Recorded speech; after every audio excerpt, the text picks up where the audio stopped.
A man and a woman divided by culture and social class, drawn together by common interest, united in friendship that blooms into love, separated by war.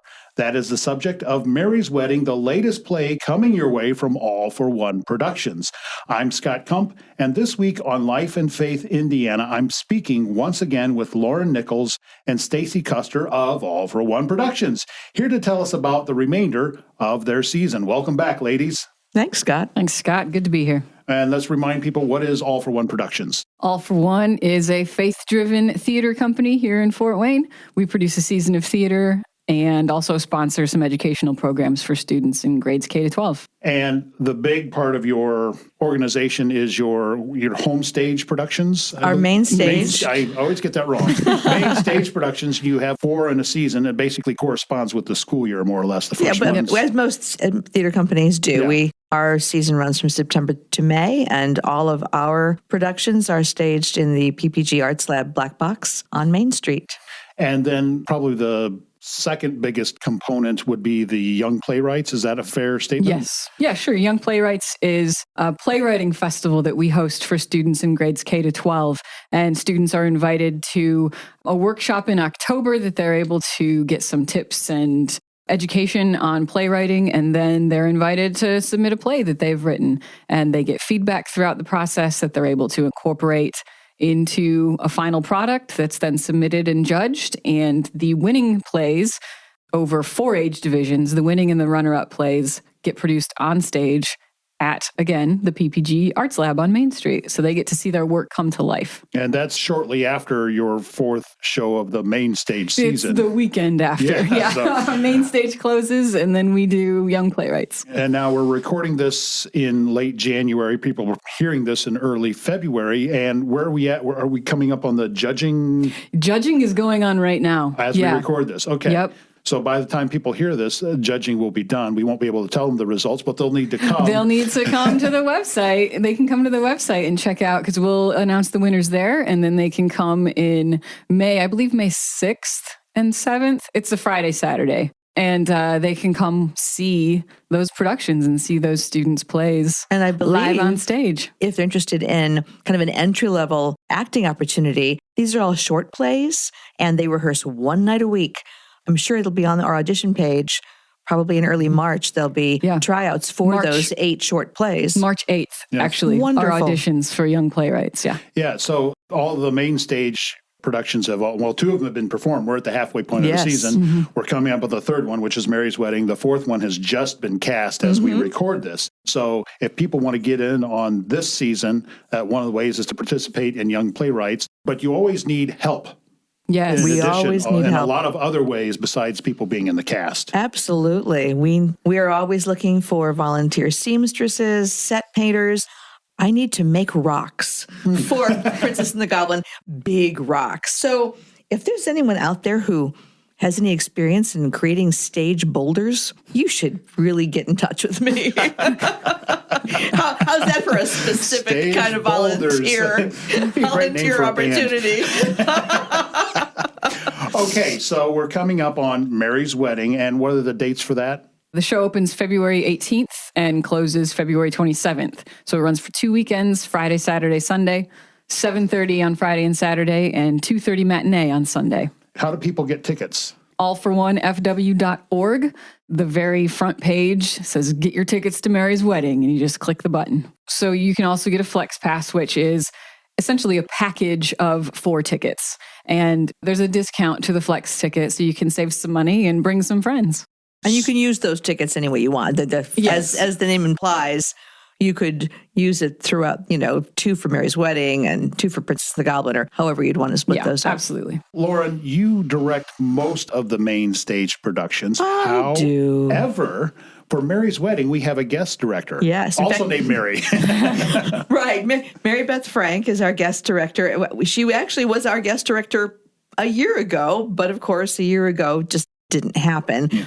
My goal is to have 1 or preferably 2 guest directors each season. I think it serves our audience well to have multiple visions, multiple directors' voices. I still have oversight over all the productions, but frankly, it also is a wonderful thing for me not to be in rehearsal for 6 months of the year. So Mary comes highly recommended and with a tremendous amount of experience. I'm excited about her vision for this production. And she told me that she has a lot of experience directing kids and youth. She's been involved in youth theater. She's been involved with Fire and Light. So directing adults or even young adults is still a fairly new experience for her. Yes. Now, I was able to have and record a conversation with Mary and with the cast at your facilities at, your new headquarters, all for one, where we have rehearsals now and that sort of thing. And she gave me a very nice description of the show. Mary's wedding takes place in Alberta, Canada, in a rural part of Canada, and it features Mary, who has just immigrated over from England with her family, and she meets Charlie Edwards in a barn during a thunderstorm, and it's just a happenstance meeting where the two of them are seeking shelter from the storm and happen to run into each other in the same barn. And Mary teaches Charlie how to calm down by reciting poetry because he has a fear of thunderstorms. And they meet and become friends, and that friendship evolves into romantic interest. Unfortunately, Charlie is called to war in the middle of their courtship. And this is during the time of World War I. Correct. So he is enlisted in the Canadian Cavalry, and he goes over to England, and he is enlisted and pulled off of the cavalry to help with the trenches and the infantry. And so they write letters back and forth, mostly Charlie writing to Mary. And so the whole story is actually her dream the night before her wedding. And it's as she sees his letters coming to life. So obviously she knows the parts of Canada where they fall in love. But we're actually looking into her imagination as she is piecing together the information that Charlie sends to her through letter writing.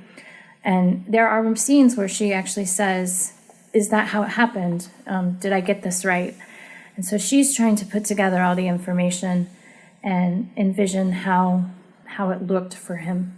And so the dream, she's kind of moving back and forward in time from the moment that they met all the way through to his time during the war. Correct. So the play makes a lot of hard turns and quick shifts. And basically, it imitates a dream as you and I would experience a dream on a regular basis, where things don't happen chronologically, they don't happen linearly. And so things kind of morph and twist and evolve. And 1 minute we're in Canada, and the next minute we're having a flashback, or we're in the trenches on the front lines. And so things move rather quickly. That was a challenge for me. There's a lot of scenes with horses, and those horses become trench walls, and how to make that move quickly without a lot of difficulty and long pauses for the audience. So we don't like any kind of downtime, dead space on stage, as we call it. The set is relatively simple, but the production is actually quite complex with sound, with there are going to be video projections, with lighting. There's a lot of music, and we have a composer who's new to All for One as well. Correct. John Schlegel, who I worked with at Fire and Light, he was one of my students. He is very brilliant at composing music, and I contacted him and I said, would you be interested in creating a score that after the show you can take and sell to use for people for productions, other things that they venture. So he readily agreed, and he's done a great job. But my challenge was, how do I make this move, and how do I take the audience on this journey with us into these changes, into these shifts between scenes without confusing them? So I brought in Brock Eastham, who's doing all the projections, and Luke Holliger is doing the lighting, and you're doing all the sound effects. And through the tech, we're going to try and create obvious transitions. So through the lighting and music, we know we're in Canada, and through lighting and music and projections, we know we're in the war. And we're going to try and make a sensory experience where the seats might vibrate a little bit during the thunderstorm, and the audience just will go on this journey with us. I kind of want the audience to feel everything that Charlie and Mary are feeling in those moments. And it's just a two-person cast. Yes, it is. It's Cooper Beer and Jessica Muncy. We'll say more about them in a moment. But Both of them also gave me a description of their characters during the conversation. Jessica, you actually play two characters. I do. I play Mary Chalmers. She's sort of the main character, or kind of. I guess we both split that. But and then she also plays Sergeant Flowerdew, and he has a lot of scenes with Charlie when he has his flashbacks. So I'll be wearing a hat when I'm him. And that's sort of the distinction there. And of course, his character's a lot different, and he's a little bit more gruff, but he's still a good guy, so you still like him. What can you tell me about Charlie? Well, Charlie he's around 18 to 20. I think I settled on like 22 or something. But he is a farmer's kid. He grew up on a farm. His parents were farmers. Not sure if he would take over the farm after them, but that's probably in the works for him. But he's just kind of a really simple kid, not super bright, not very smart. He doesn't remember much from school, but he's very kind and very genuine and just kind of a good person. Mm-hmm. Like, he's very gentle, loves animals, loves horses, and it's been interesting to think through how a character like that deals with something like going to war. Because there's a lot of really intense scenes that are challenging for me as an actor to figure out how does someone this kind and this caring go through something like, the first time he has to kill somebody, or he's very scared of loud noises. You find that right away. So, of course, he goes to war. Yeah, exactly, yeah. So figuring out how to deal with that and to deal with the trauma and seeing how he deals with it, I think is very interesting and very challenging. Tell me a little bit about Mary. Well, she comes from money, for sure. She's very proper. She knows how to handle herself. I'd say she's pretty confident, but Charlie kind of throws her for a loop with that. He just gives her the butterflies, so, she can shake it all the time. There's a line about her traveling on this ocean liner, and that's how she got to Canada. And we like to think that she traveled in, ballrooms, and she had very fancy dinners and everything, so it's a wonderful experience, basically. And she knows that he hasn't had anything like that, so she's sort of trying to balance talking about those things with him, because I don't think she wants to offend him or make him seem... She's a very caring person, I think. She's very connected to how other people see things and feel things and how they perceive her. They each come from a different class, so there's kind of a clash of worlds. Yeah, you could say there is an offstage fourth character, which is Mary's mother, because she causes quite a problem through the show, because Mary's mother has, I think, a very different idea than Mary of who Mary is going to spend her life with and raise kids with. I think that's the beautiful thing about Mary, is that she, I think, enjoys being rich, but it's not important to her like it is to her mom. Right. Like, for her mom, it's kind of everything, isn't it? Yeah, I'd say throughout the show, she's kind of living in this little secretive bubble. She just loves her time with Charlie, and then she's got to go home and pretend that doesn't happen. Yeah. So she's just conflicted with these two worlds. So now, you mentioned a fourth character. There's also a fifth character, the horse. That is true. That is true. Yeah. Did you name her yet? I decided that Charlie's horse's name is Missy. Oh, Missy. Nice. Just because that struck me as a very Charlie name. Like, it's very simple. And then I think he gets a different horse when he goes over to war. And I call her Pearl because there's a white spot on her forehead. For those of you just joining us, I'm Scott Kump, and this week on Life and Faith Indiana, I'm speaking with Lauren Nichols and Stacey Custer with All for One Productions. We're talking about their upcoming play, Mary's Wedding, as well as the remainder of their season. Now, again, what are the dates of Mary's Wedding? February 18th through the 27th. And if people want tickets or more information? You can head to our website, allforonefw.org, and All for One is all spelled out, ALLFORONE, FW.org. Now, earlier we hinted at the fact that the show, Mary's Wedding, it was supposed to happen, I believe, a year ago. Yes. Mm-hmm. And really, Mary Beth and I met for the first time to talk about this 2 years ago. Wow. So she has had this in her mind and has been planning it for a long, long time. I'm so grateful that we were able to simply postpone it a year and everything could proceed as planned. Yeah, because this is really kind of the first full season you've had since all the COVID years. shutdowns began. But I did ask her in the cast about that process and about the long wait, and here's what they had to say. We were supposed to perform last February, but then COVID happened. So we got shut down about 2 weeks before we were going to start the rehearsal process. And, it was just all in God's timing. I think that it was pretty perfect that it happened when it happened for numerous reasons. But yes, so the set was built last February, and we just had to bring it over, and so now we get to paint. But everything was designed and planned, and just been waiting for everything to open back up and for it to be safe for our audience members, because we want them to experience this the way it should be experienced. And with a 2-person show that's so intimate and so daring, to wear masks and miss half of the facial expressions would be a tragedy. But we want to be safe, so we waited.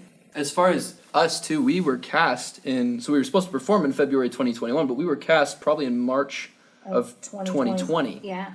We did a table talk, I remember, I think in summer of 2020 or something like that. Lauren Nichols, she agreed to let me go ahead and pre-cast because it was my first show and I've never directed in the black box.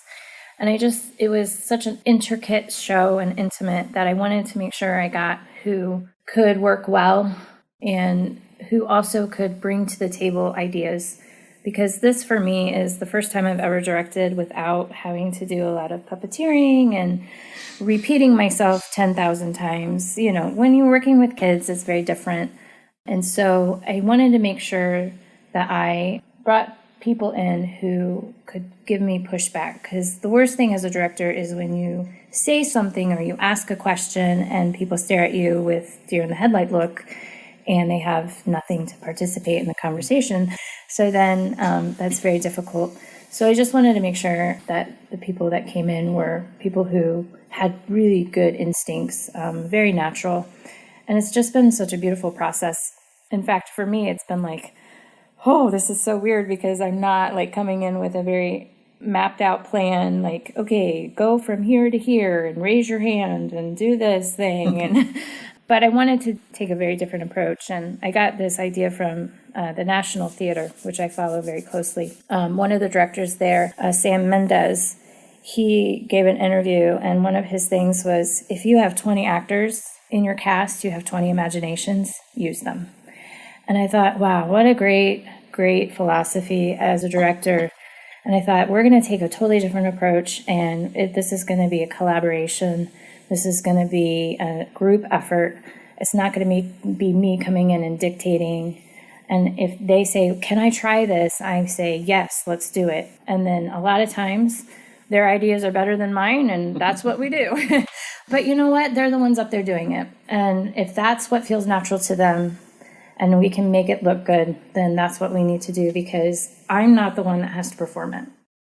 And I should mention that both Cooper and Jessica they come from family that has been involved with All for One. Oh, absolutely. Jessica's mom, Stacey Muncy, has been in several shows with All for One in years past. And Jessica was in a play with her mom a number of years ago now. And when she was a little girl, she was in The Ransom of Red Chief.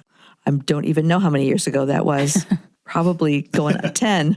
And then Cooper's brother, Connor, has been in a couple of our shows. Notably, he played Romeo in our production of Romeo and Juliet. Cooper has wanted to work with us, and I'm really thrilled to have both of them on stage. They're very, very capable young actors. We saw scenes from Mary's Wedding in December at our open house, and they're delightful and seem to be equally at home with the comedy and the romantic aspects and the more serious moments of the play. I can't wait to see it. So again, that's Mary's Wedding. It's coming up in February. What are the dates again? February 18 through 27. Okay, so let's look ahead. Toward the end of the season, things are kind of compacted. You have 2 weekends of the final show of the season, The Princess and the Goblin, followed immediately by Young Playwrights. Yes. Now, I have a little bit of a personal bias talking about The Princess and the really? Goblin. Yes. Can I tell them what your bias is so you don't toot your own horn? We last produced this delightful all-ages fantasy back in the spring of 2014, I believe. Sounds about right. Because my granddaughter was 3, and this was the very first all-for-one play she ever saw. And at that time, my good friend Scott Kump was the Goblin King. Some people say... I'm most remembered for. Yes. Absolutely. Well, he decided that he really wanted to reprise that role, and we're thrilled to have him back in this cast. And my husband is reprising his role as the captain of the Princess's Guard. And the rest of the cast is completely new. So it's going to be a lot of fun. This is you always have an all ages show. Yes. And it's truly all ages. I want to stress that for people who say, oh, that's their kids' show. We don't ever do a production which is only going to appeal to little kids. When I say all ages, there will be something for everyone from the very youngest child to the very oldest and most mature adult to appreciate. In fact, Sort this of like one... Warner Brothers cartoons. Sure, absolutely. There are levels of meaning. George MacDonald was a Christian writer, and there are definitely some spiritual themes that I think will be very apparent in the production, largely about the importance of walking by faith. Plus, there's just a lot of fun. It's not these are not scary goblins at all. They try to be. They're really very comedic. There'll be dance. There'll be life-size puppets. It's a beautiful, colorful, fast-paced show. In fact, it's only about 75 minutes long. So it's also a great first play. If you've got young children or grandchildren who'd like to experience live theater, this is a perfect first experience. And some of the music was written by yours truly, but we have another composer involved as well. Yes, we do. My dear friend, Tori Lynn Swaneck, this will be the fourth play for which she has provided the original music at the ripe old age of, I think she's 19 now. She's literally grown 19 up with All for she One. has. Yeah, she really has. And she's very talented. The music that we had used previously, produced music before with permission, being replaced by original compositions that she is also doing the recording this time around. So I'm thrilled to have all original music in this show. Now, Lauren, you have a couple of biases toward this show as well. We mentioned that your husband is repeating his performance and brilliant as usual, but you have another family member who's going to be involved in this. I mentioned that my Lucy saw this play when she was 3. And being the spunky gal she is, she had no interest in being a princess. Her heart's desire was to be a goblin. And she and some of her classmates from the dance studio where she dances will be the goblins. And she'll also be one of the life-size puppets that become doors and stairways and cave walls in various scenes. Yeah, there are all kinds of interesting characters, including these morphing creatures. You've got the goblins, you've got goblin pets, I think. At least we did in the last production. I think we called them trolls. We made up something. We may be using puppets for those. I'm not sure yet. We had to take certain liberties because of certain long entrances and exits. And I think the staging this time is going to be... I'm so excited to be in the black box. It's a more intimate experience, and we will really be able to immerse the audience in just really drawing them into the action. So I'm excited. So that last show of the season is always the end of April, the beginning of May. And I believe it goes through May 1st. May 1st is when it closes. It opens April 22nd. And then immediately the following weekend is Young Playwrights. How many Young Playwrights or shows, I should say? Yeah, Young Playwrights will have 8 plays that we're producing. It's usually 4 on Friday and 4 on Saturday. Yeah, so we've got K to 2, 3 to 5, 6 to 9, and 10 to 12 are the age divisions. So you don't have 12th graders competing against kindergartners, writing a play. So yeah, we do runner-up and winner. And so the Friday is usually the younger 2 divisions, and Saturday is usually the older 2 divisions. So as you mentioned, the auditions to perform in these are coming up. Yep. And let's talk a little bit about both for this and for Princess and the Goblin. What would be some of your backstage or behind the scenes needs for as far as volunteers go? Young Playwrights would definitely having a stage manager to help coordinate props and costumes for 8 different shows. That would be a very helpful volunteer position to have filled. That can help Trisha. Trisha Marshall is our Young Playwrights director. So help Trisha just coordinate. Logistically, that is very challenging to on and off, changing sets, changing, all those things between shows, trying to coordinate 8 plays over 2 days. That can be very challenging. So a stage manager would be very helpful. And there's always sound and lights and things like that as well, running those pieces of equipment up in the sound booth. For the main stage productions, you always need ushers. Yes. And that's a great way to see the show for free. It is. Absolutely. All of our volunteers get a complimentary ticket. You are also already starting to look at next season. So people can start turning their thoughts that way, that they can go to the website, that sort of thing, look for audition notices for absolutely. next season's shows. Could be as early as May. Last year, we cast 2 shows in May because I wanted to avoid trying to gather people in the middle of the summer when so many people are gone. So I would not be surprised if that happened again. And so there's all kinds of ways that people can get involved in those shows on stage or behind stage. And if they're interested in any of that, if they're interested in coming to Mary's Wedding or the other shows of the season, what do they do? Head to our website because all that information, volunteering, auditioning, finding out about the shows, finding out about Young Playwrights, all of that stuff is at our website, and that's allfor1fw.org. Again, my guests today have been Lauren Nichols and Stacey Custer with All for One Productions. Again, we're at halftime for the season. There's still plenty going on, and then next season is right around the corner, so you need to check that out. Thank you both for being here today. Thank you. Thank you, Scott.